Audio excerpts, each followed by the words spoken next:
Hola,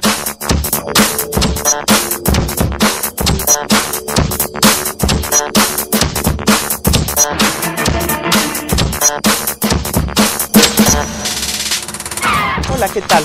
En nombre de la Comisión para el Acceso a la Información Pública, en estos inicios del año 2010, le hacemos llegar nuestras felicitaciones y nuestros mejores deseos para este nuevo año. Recientemente, el Instituto Federal de Acceso a la Información Pública organizó la sexta semana de transparencia, llamándola Transparencia en las Américas, y esto con el propósito de conocer los avances y retrocesos que en la materia prevalecen en todos los países de este continente.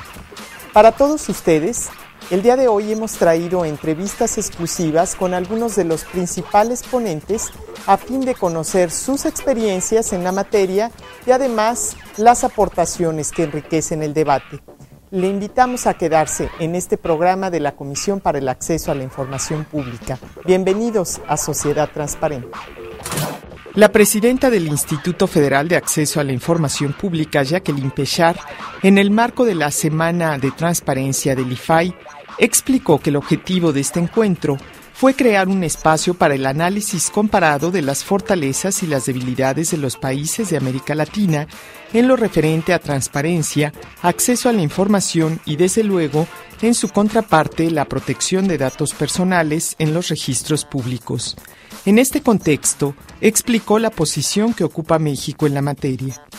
¿En qué momento y por qué se determina que el tema central sea la transparencia en las Américas? Nosotros hemos tenido un papel, yo diría que muy activo, en ver cómo se han ido comportando los distintos países en América Latina. Digamos que Canadá y Estados Unidos, pues ellos tienen leyes de acceso a la información que tienen más tiempo, pero nuestra América Latina ha ido aprobando leyes de transparencia en los últimos 7 años solamente, básicamente. Y incluso hay algunas leyes que ya están en proceso de reforma, como por ejemplo la colombiana.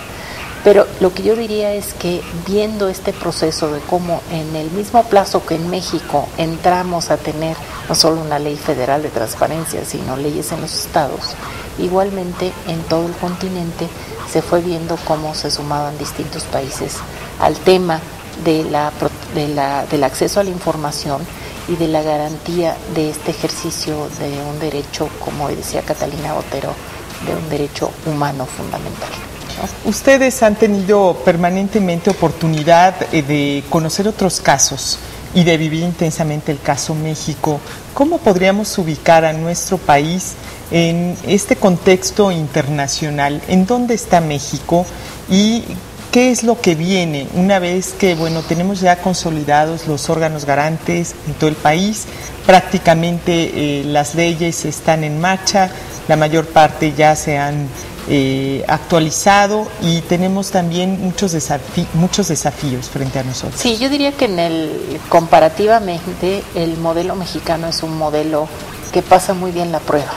No solamente es un modelo reconocido como un modelo eficaz para el ejercicio del derecho de acceso a la información, sino que incluso ha sido ejemplo para otros países, otras latitudes, por este tipo de modelo en donde yo diría que lo más importante es la existencia de un órgano garante que tiene espacios de autonomía importantes como para poder efectivamente ser un elemento de control sobre el ejercicio del derecho y las obligaciones que el ejercicio de este derecho implica para el Estado mexicano.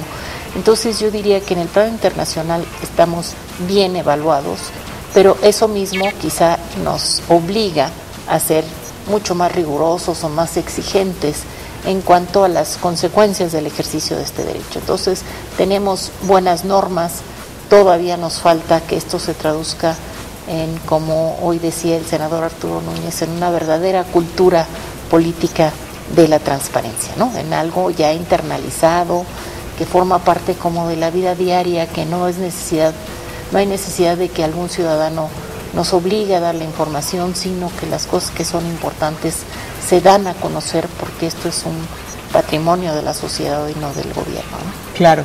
¿Cuál sería la siguiente etapa? Hemos escuchado hablar de la utilidad social que tiene que trasladarse para que el ciudadano así vea este derecho como una oportunidad también para construir un mejor desarrollo en el país.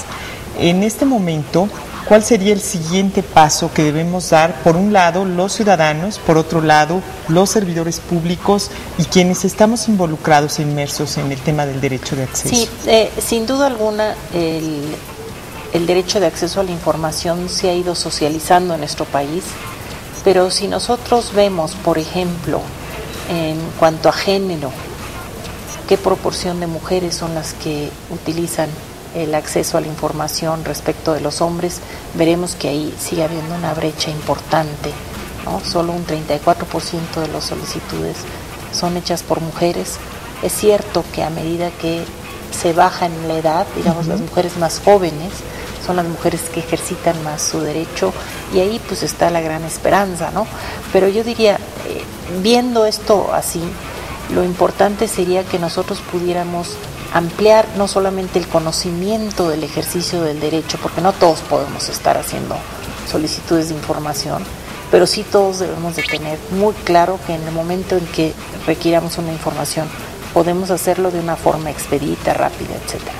Entonces, yo diría que una cuestión que nosotros tenemos que impulsar, nosotros las autoridades en materia de transparencia, es un mayor conocimiento de los beneficios que tiene conocer el ejercicio de acceso a la información, de qué manera esto genera niveles de escrutinio fuerte y de exigencia sobre el poder público, que nos puede hacer que los ciudadanos en este compromiso, es decir, en la medida que extendamos el conocimiento del derecho, tendremos la posibilidad de tener también servidores públicos pues más comprometidos, más responsables frente a la ciudadanía. Entonces como que hay una especie de círculo virtuoso. En cuanto se extiende el conocimiento, también el impacto, las consecuencias de esto puede ir avanzando, y creo que ese es el siguiente paso.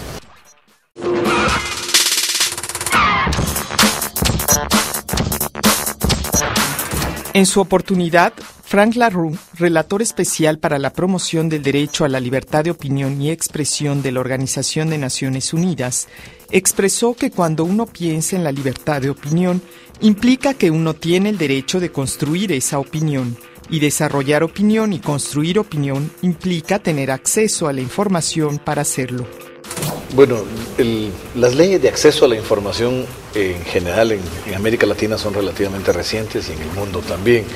En algunos países, en Estados Unidos, empezaron desde el periodo de Lyndon Johnson, pero en general son temas más recientes que definen esto como un derecho.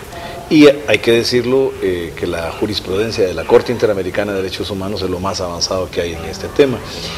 Y lo que estamos viviendo es un paradigma distinto de Estado y de funcionario público. Antes se veía a los funcionarios como la autoridad del Estado, que daban servicios, pero casi como que los servicios eran favores hacia la población. Hoy no, hoy se invierte la lógica. La población de un país ejerce sus derechos, y los funcionarios públicos son los facilitadores de esos derechos. En ese sentido, son servidores públicos. Y como el servicio es público, lo que hagan de trabajo es un bien público, incluyendo la información de cómo lo hacen, cuánto gastan y qué efectividad tiene.